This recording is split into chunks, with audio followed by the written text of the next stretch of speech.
Meus irmãos, receba a paz do Senhor. Amém.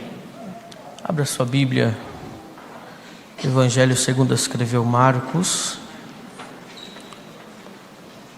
capítulo de número 4, versículo de número 35 a seguir. Enquanto você procura, eu já quero agradecer a Deus por esse privilégio de estarmos nessa noite prestando culto a Deus, por tudo que Ele tem feito, uma vez mais pela vida do nosso pastor Clarismundo.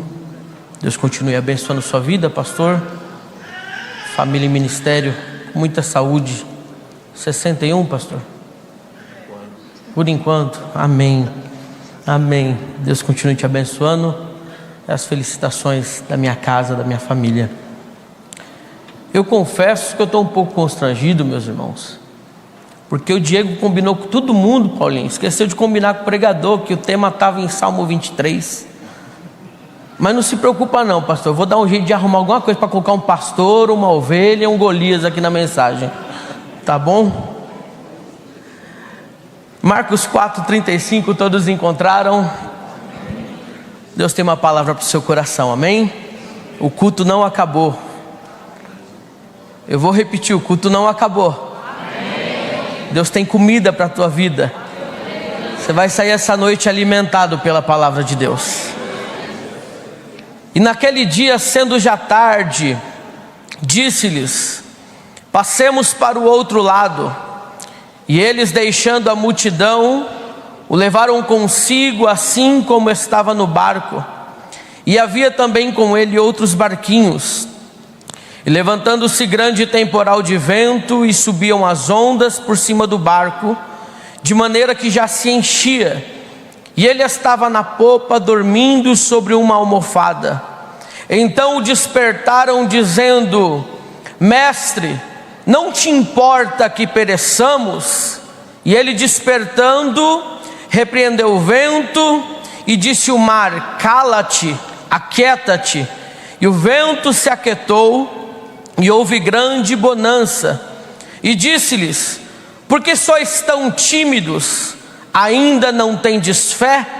Então sentiram um grande temor e diziam uns aos outros: mas quem é esse que até o vento e o mar lhe obedece?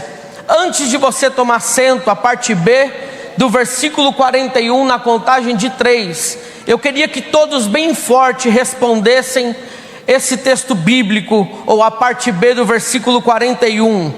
1, 2, 3. Mas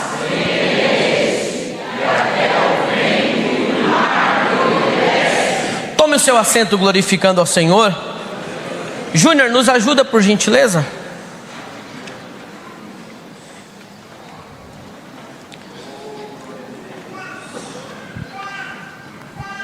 Meus irmãos, o texto muito conhecido da igreja, muito pregado, muito ensinado, sobre as tempestades, ou sobre a tempestade que os discípulos enfrentaram juntamente com Jesus. E quando nós falamos de tempestade, já nos acarreta uma ideia de dificuldades, de processos, de enfrentamentos que a nossa vida espiritual, ela pode e muitas vezes passa. O contexto que nós lemos está inserido no capítulo 4 do Evangelho de Marcos. Você vai encontrar ele também em Mateus capítulo 8, a partir do versículo 23, como também em Lucas 8, 23, que vai nos trazer a narrativa desse texto bíblico. Mas Marcos, ele vai nos trazer uma narrativa um pouquinho mais detalhada, uma narrativa um pouquinho mais vívida, cheia de detalhes e de minúcias que, para nós aplicarmos para a nossa vida de uma maneira muito simples, nós passamos a entender como que Deus trabalha. O contexto que nós lemos inserido no capítulo 4 vai estar inserido em todo um bojo, onde Jesus, no começo da manhã, logo no primeiro versículo do capítulo 4, você vai entender e você vai ver ali naquele texto, que Jesus ele vai começar a ensinar uma multidão. Jesus com os discípulos vai ensinar uma multidão à beira da praia. Observa que o texto vai dizer que ele vai se adentrar a um barco, a multidão vai ficar à praia e ele, assentado do barco, ensina a multidão. Irmão Alisson, o que Jesus está ensinando? Ele vai contar algumas parábolas, como a parábola do semeador, a parábola da semente, a parábola da candeia e também a parábola do grão de mostarda. Em todo o seu contexto, Jesus ele vai falar de fé, de semente e de terra. Não é aquilo que eu quero pregar nessa noite, mas nós entendemos que através dos ensinamentos de Jesus, ele vai falar de ter um pouquinho de fé, de aprender a confiar, de aprender a fazer aquilo que deve ser feito no momento em que deve ser feito e da forma em que deve ser feito.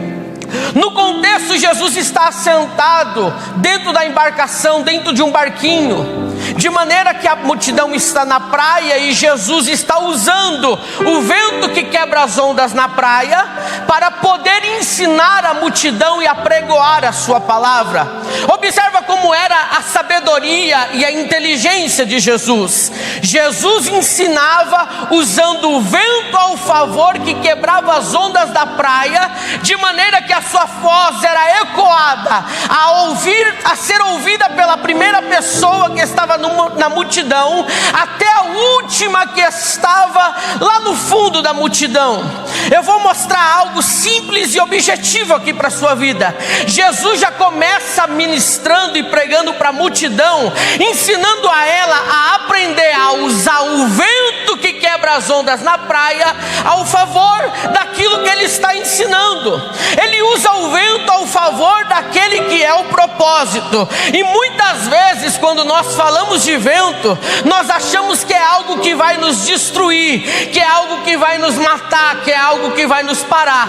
Mas logo no início dessa mensagem, eu vejo Jesus ensinando a multidão que muitas vezes o vento que assola a nossa vida, ele pode ser mais favorável do que desfavorável. Eu vou mostrar na Bíblia Sagrada, Ezequiel capítulo 37, o profeta está no meio de um vale, e ele tem uma visão de Deus, e Deus fala: profetiza sobre esse vale. Quando ele profetiza, a Bíblia vai dizer que vai vir um vento da região do Oriente, vento dos quatro lados, vai levantar aqueles ossos e transformar aqueles ossos em um grande exército com carnes e com vida. Perceba, Jesus ele usa o vento a favor.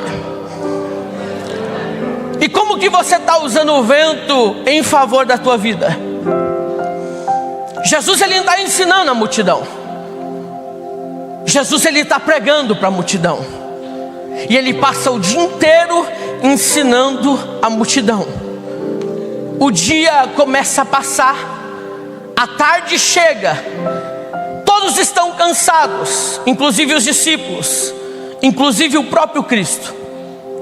E cansado, ele vai olhar para os discípulos e vai dizer: entremos no barco e passemos para o outro lado. Mas olha o que diz o versículo de número 35: e naquele dia, já sendo tarde.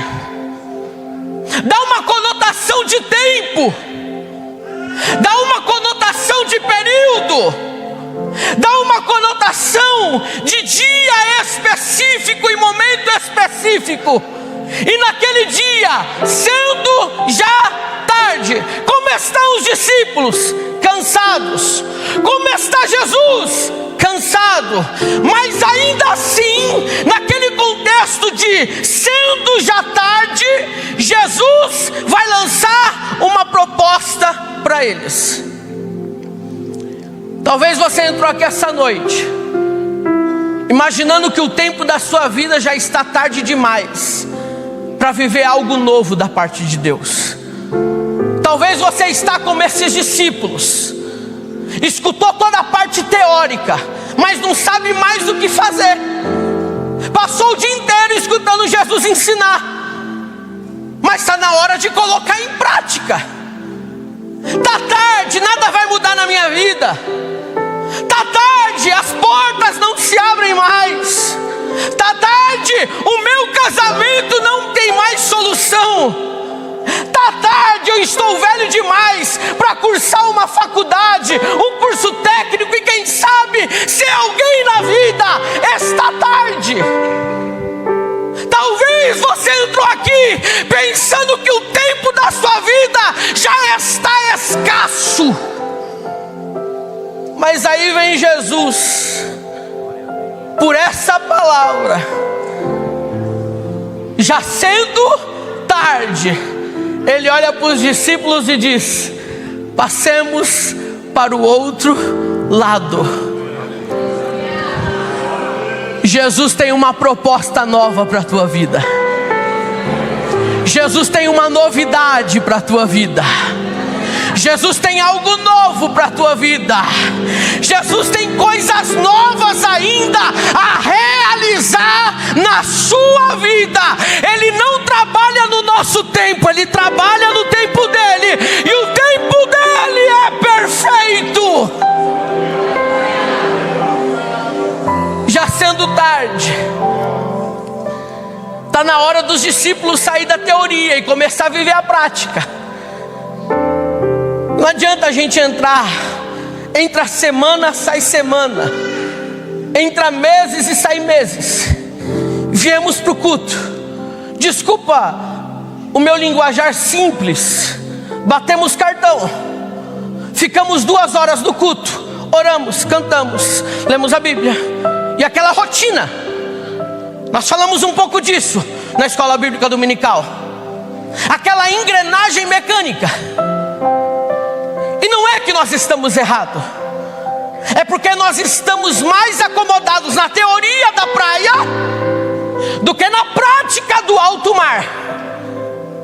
Você poderia estar na tua casa essa noite, e é isso que eu glorifico a Deus. Você poderia estar no cinema, debaixo das cobertas, assistindo uma Netflix, mas uma proposta foi lançada. Qual é a proposta? A proposta do culto. A proposta de vir até este lugar de adoração. A proposta de chegar aqui para servir e adorar a Ele.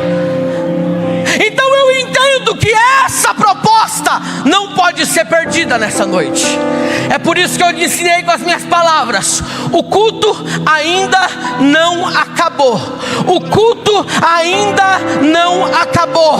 O culto ainda não acabou. Se não glorificou, glorifica ainda que dá tempo. Se não adorou, adore ainda que dá tempo. Ei, o culto ainda não acabou. E Jesus, dentro da proposta do culto, tem algo novo para a sua vida. Oh glória! Se você aceitou a proposta do culto, não aceite sair dele da mesma maneira que você veio aqui. E já sendo tarde, disse aos discípulos: passemos para o outro lado. A Bíblia vai dizer que do jeito que ele estava, eles o pegaram e o carregaram, cansado, fadigado, mas Jesus está disposto a levá-los a uma nova etapa. Perceba que toda a proposta de Jesus, Ele é o primeiro a se comprometer e a dar o primeiro passo para realizar algo na tua vida. Eu vou repetir isso daqui. Toda a proposta de Jesus, Ele é o primeiro a dar o passo para te agarrar e te fazer você viver coisas novas com Ele. Enquanto os discípulos estavam na praia, enquanto a multidão estava na praia sendo dispersada e despedida pelos discípulos, Jesus já estava no Alguém dorme? Jesus estava no barco, o primeiro a entrar na embarcação desde manhã, o primeiro a assumir o controle da embarcação desde manhã.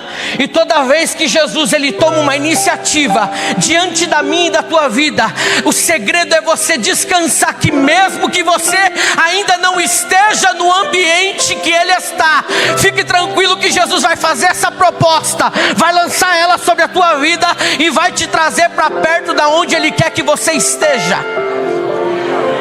Jesus foi o primeiro a entrar na embarcação. Agora ele olha para os discípulos e diz: passemos para o outro lado. Proposta nova. O primeiro a assumir o compromisso, e aquele que também se responsabiliza com aquilo que propõe. Muitas vezes nós se esquecemos disso, que a proposta de estar num ambiente como esse, num culto como esse, foi primeiro nascida no coração de Deus. E às vezes você vem aqui e fica perdido com aquilo que está acontecendo, você fica longe com a sua mente, mas Jesus essa noite quer te trazer para perto dele, junto a essa embarcação.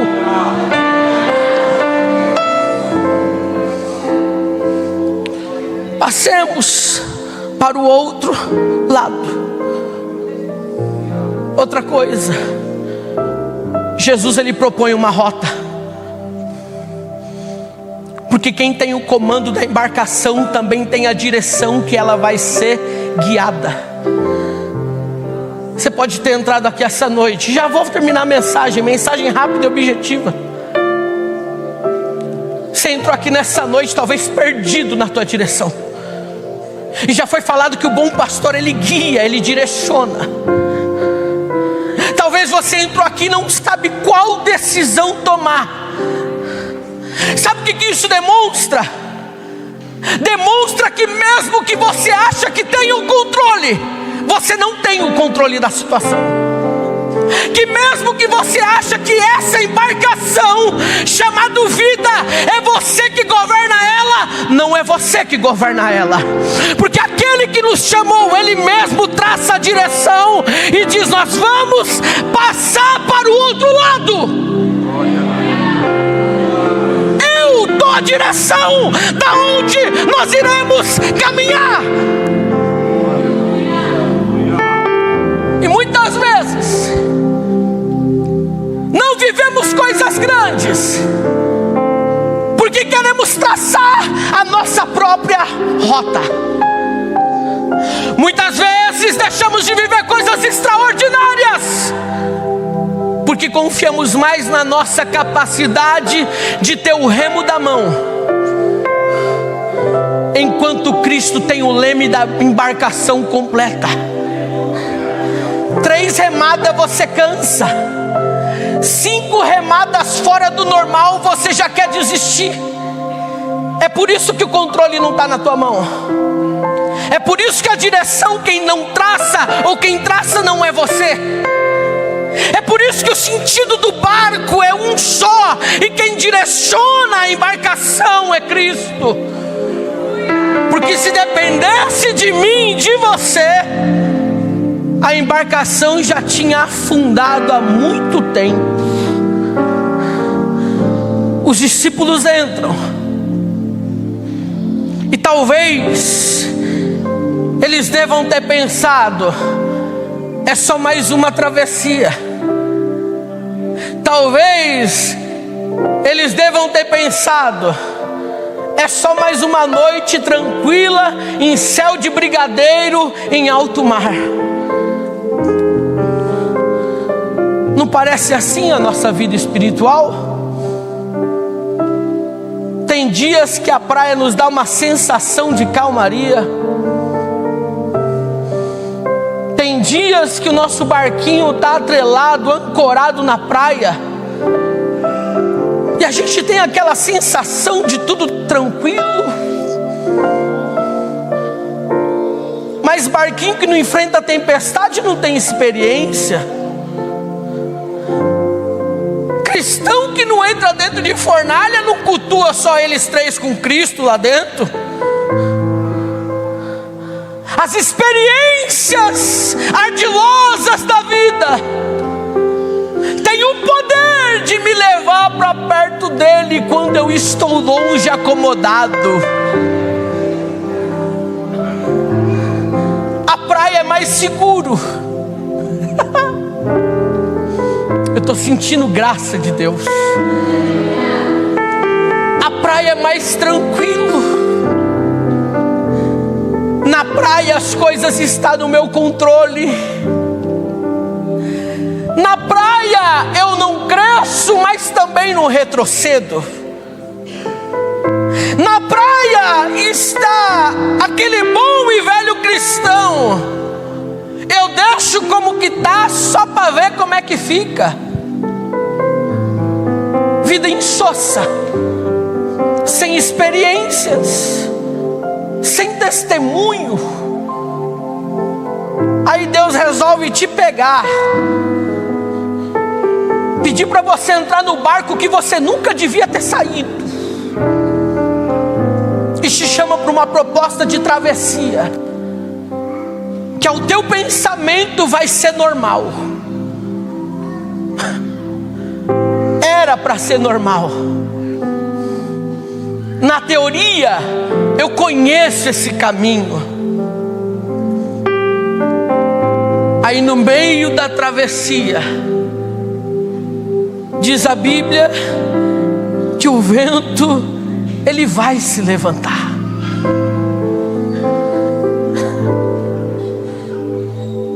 No meio da travessia, a Bíblia diz que as ondas vão começar a jogar água dentro do barco.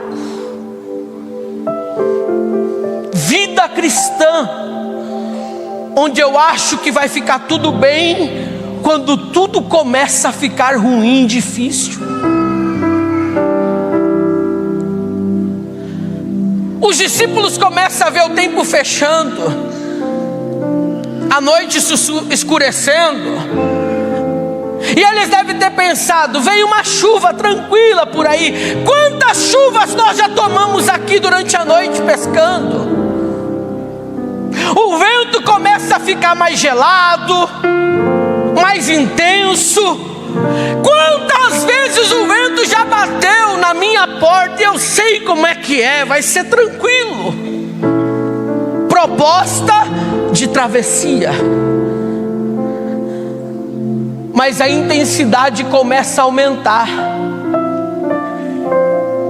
O vento começa a bater mais forte.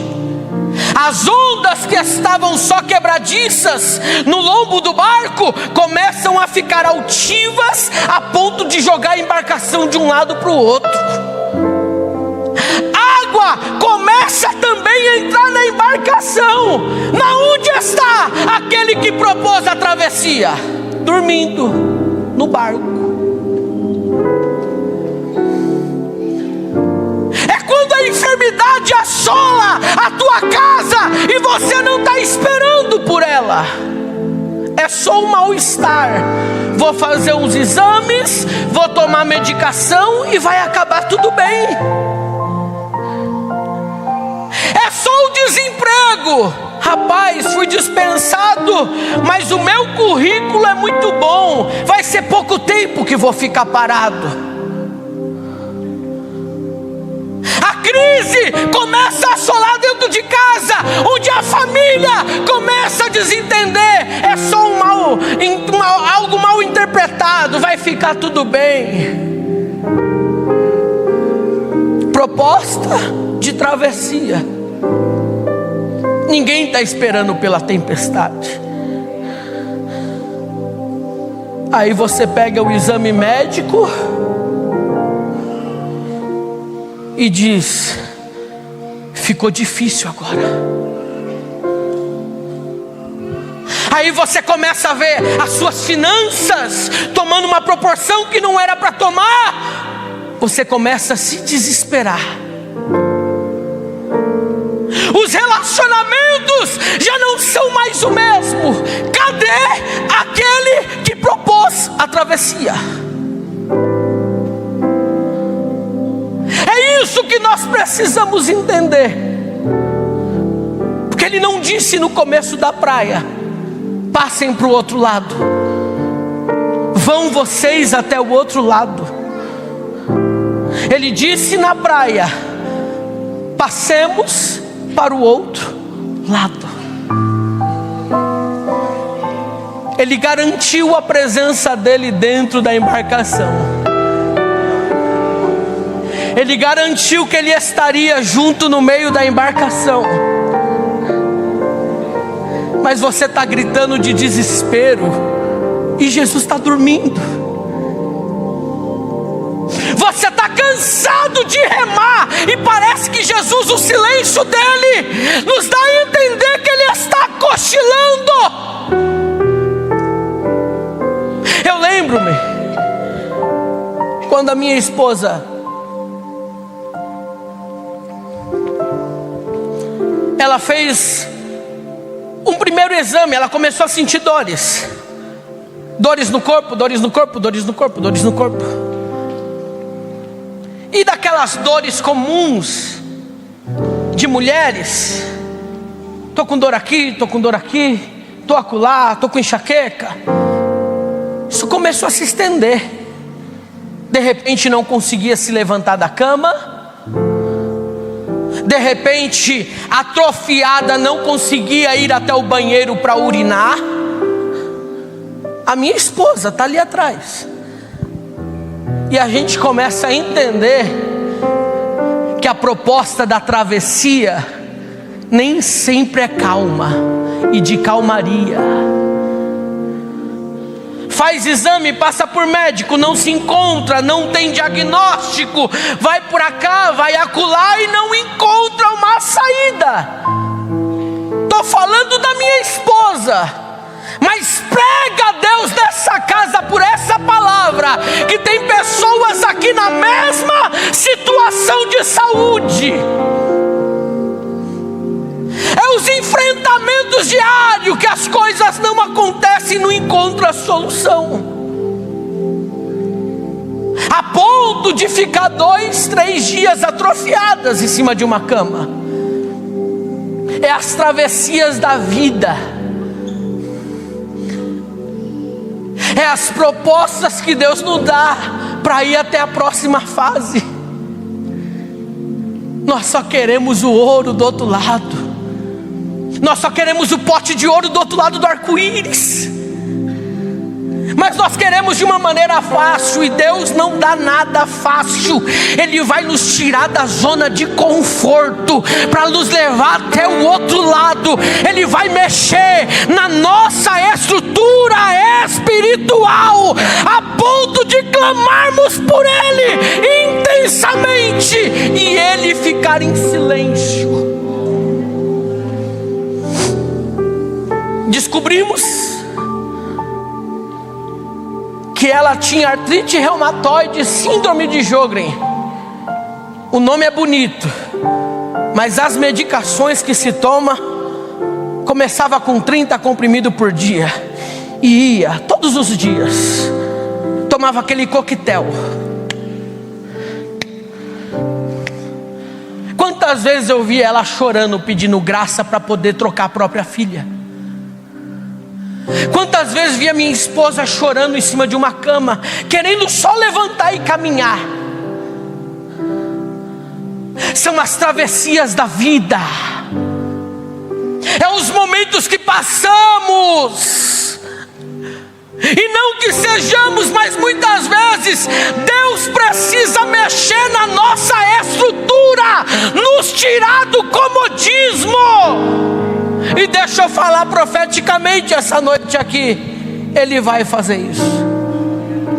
Ele vai nos tirar da zona de conforto. Ele vai nos levar para um nível espiritual ainda maior.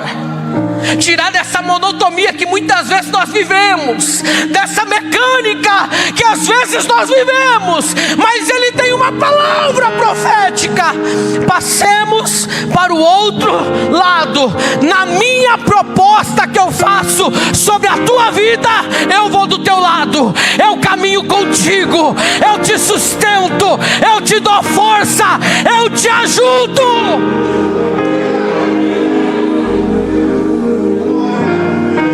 Labai Kamácia, Rebaia Calamassúria, Adaui Nicassi, Darabacalamaia. Nós vamos começar a ver a glória de Deus no meio da tempestade, no meio do tufão e do furacão, no meio do vento forte. Deus vai começar a se revelar para você no meio dessa tempestade. Ele vai mostrar o seu poderio. Glória! A travessia começa, os discípulos se desesperam e rema daqui, rema de lá. Não, tá tudo bem, a gente aguenta.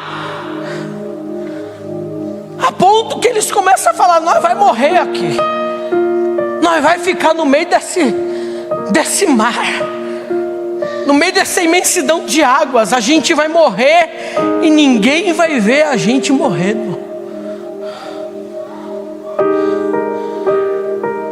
Achando que o controle eles tinham na mão,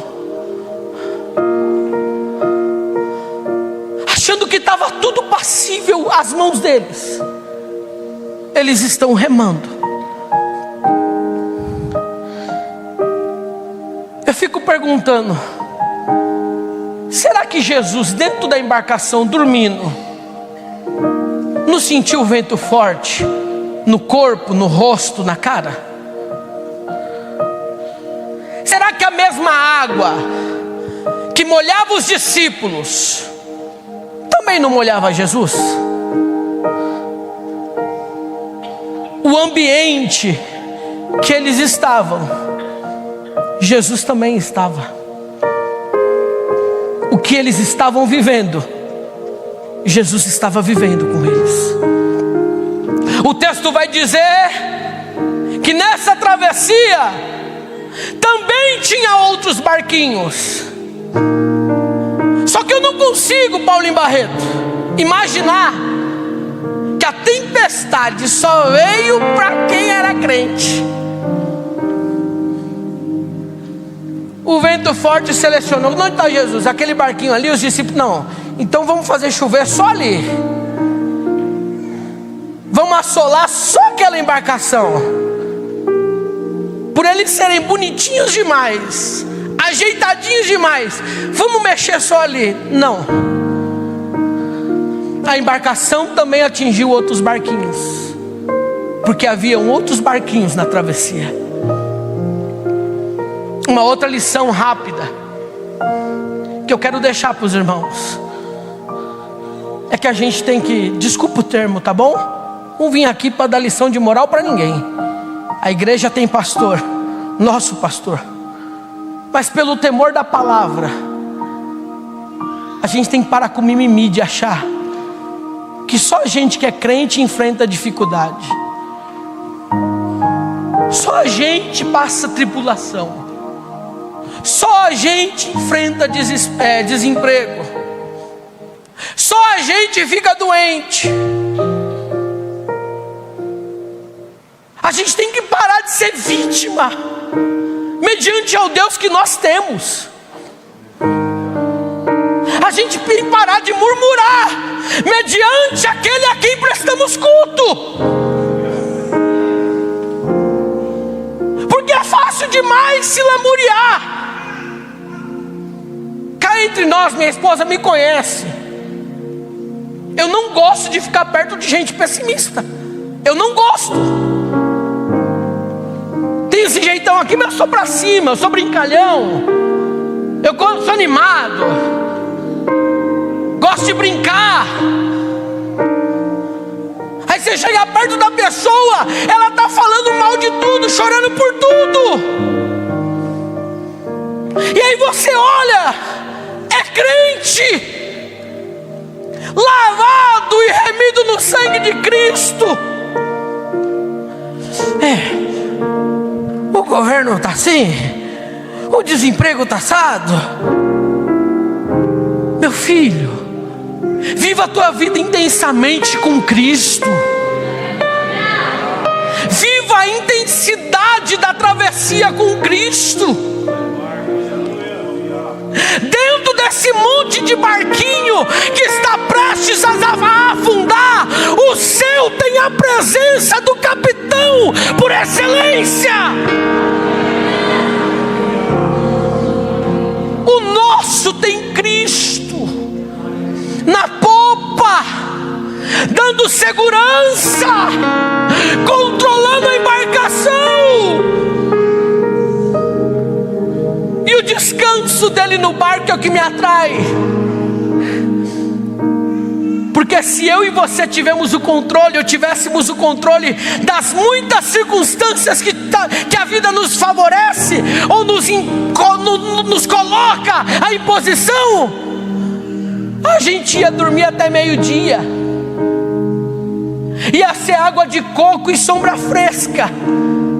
Mas quando a gente não tem o controle, a gente se coça. Por que Jesus está descansando no barco? Porque mesmo descansando, Ele tem o controle da embarcação, dos discípulos, do vento, do mar.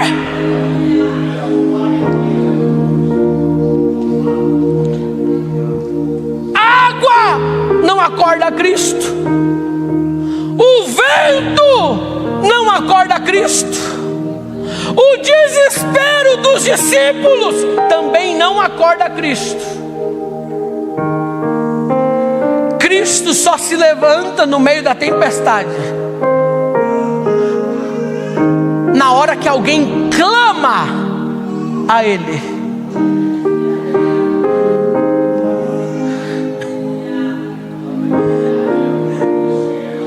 Na hora que alguém reconhece e diz: Mestre. Na hora que a tua alma não tem mais forças, mediante a ansiedade, mediante a depressão. Parece um tabu falar isso dentro da igreja. Eu sou gordo, pastor. Sou gordo porque eu fico ansioso. Você acha que eu desconto na onde? No trabalho? Na empresa? Vou ficar resolvendo os problemas aqui até tarde. Na Coca-Cola, na pizza. Pode falar o que você quiser que eu vou falar isso, pastor. Porque eu fico ansioso, pastor Luiz Henrique. Eu fiquei tão cansado, e eu sei que você foi lá também, viu? A gente entra na loja de terno, irmã Nicinha. Quem disse que o terno quer a gente? Você pode ter qualquer cartão de crédito, o terno olha para você e diz: eu não quero você. Você vê as camisas mais lindas, não é pro teu bico. Aí eu mandei fazer umas roupas sob medida, Marcelo. Aí eu cheguei na alfaiataria que Diego é sócio lá também.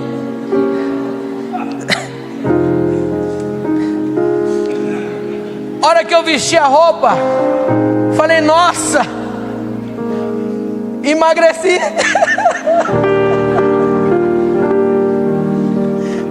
Eu vi que ficou tudo justinho, falei: vou poder comer mais. Porque a ansiedade, eu sei qual é o gatilho. Eu podia falar para vocês: não, quando eu fico ansioso eu vou orar, eu vou jejuar. Para com isso. Ninguém tem capa de super-herói aqui não. Quando você está na sua crise, quando você está no seu momento de travessia, você cansa de remar. A gente vem aqui bonitinho, né, Paulinha? A gente quer pregar, Jesus é Deus. Não, Ele é humano, Ele foi humano como eu e você também é. Ele sabe o que nós passamos, Ele sabe o que nós enfrentamos, mas Ele vem nessa noite com uma palavra singela, simples e objetiva para dizer: eu estou na tua embarcação. Elabaia.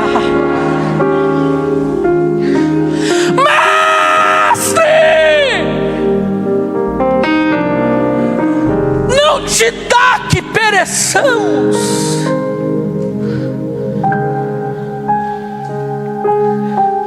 A Bíblia vai dizer que Jesus, Ele vai despertar.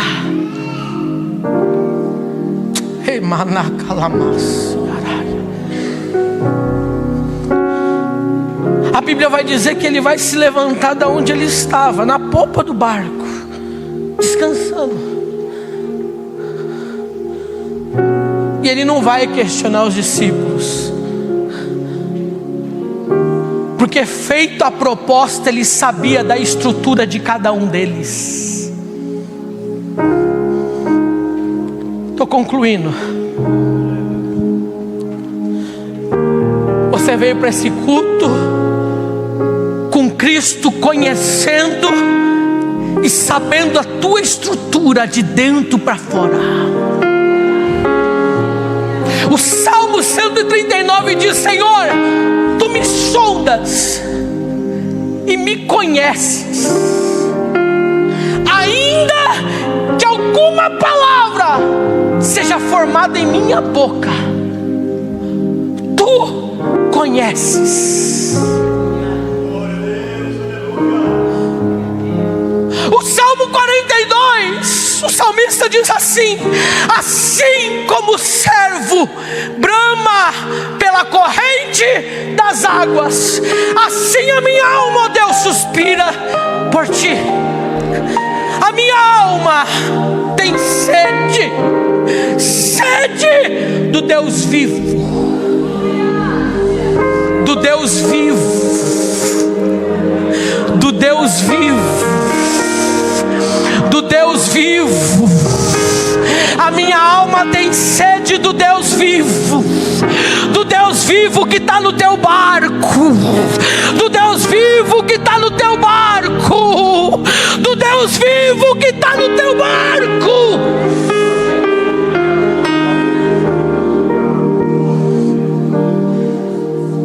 Jesus, Ele levanta. E eu não vejo Jesus gritando com o vento e com o mar nessa passagem. É direito de cada um entender como Cristo falou com eles, mas eu não vejo Cristo gritando. A Bíblia diz que Ele simplesmente repreende: calma-te, aquieta-te. Mas pela doçura de que era Cristo e de que Ele é em nós, eu imagino Ele chegando nesse culto, nessa palavra, com alguém clamando a Ele, com a alma angustiada e desesperada, pedindo socorro, pedindo direção, e Ele só fazendo assim, ó.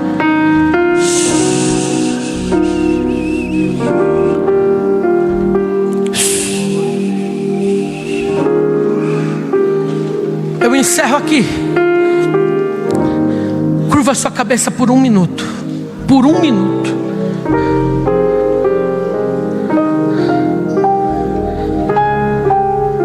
E eu te convido a clamar a Ele pela tua necessidade. Você que entrou aqui com a tua alma angustiada e desesperada, Ele está dentro da tua embarcação. Teu barco não vai afundar, a tua embarcação não vai ser destruída. Pastor, está sendo jogada de um lado para o outro, não tem problema, faz parte. é o processo da travessia. Mas apenas escute nesse momento o Espírito Santo de Deus acalentando a tua alma. Calma-te, aquieta-te, calma-te, aquieta-te, calma-te, aquieta-te, calma-te, aquieta-te. É nesse momento que você chora. É nesse momento que você entende que as coisas estão na mão dele. É nesse momento que você entende que você não precisa se desesperar. Jesus olha para os discípulos e diz: por que sois tão tímidos? E a palavra tímidos aqui é deilos, que significa covardes, mas não de uma maneira ofensiva.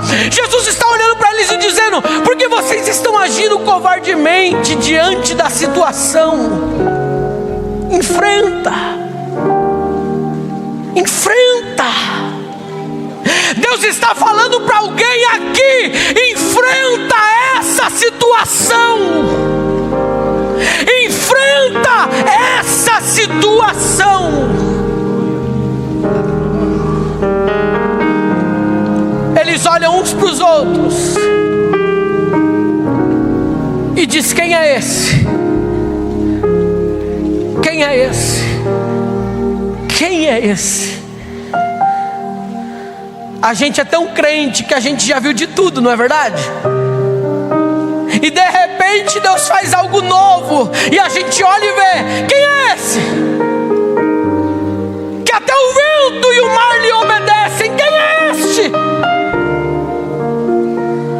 Eu quero dizer algo profético e entrego o microfone.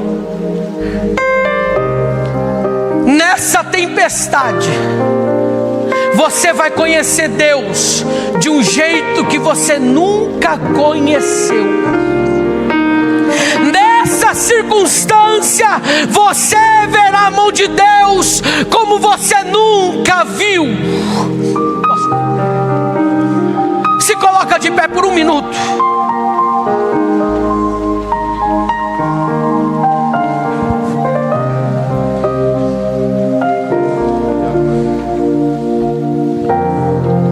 Escute aqui. Tenho 2 convites. O primeiro convite é para você que por alguma ocasião veio a proposta do culto até você, e você entrou por essas portas, ou afastado, ou ainda não entregou a sua vida para Jesus. Eu quero colocar esse convite aqui agora. Jesus está te chamando. Ele tem uma proposta nova para a tua vida. Tem alguém aqui nessa noite que está afastado, que queira se reconciliar, ou que queira entregar a sua vida para Jesus e deixar Ele assumir o controle da embarcação da tua vida? Eu te convido a fazer um sinal com a sua mão e vir até o altar. Nós queremos orar por você.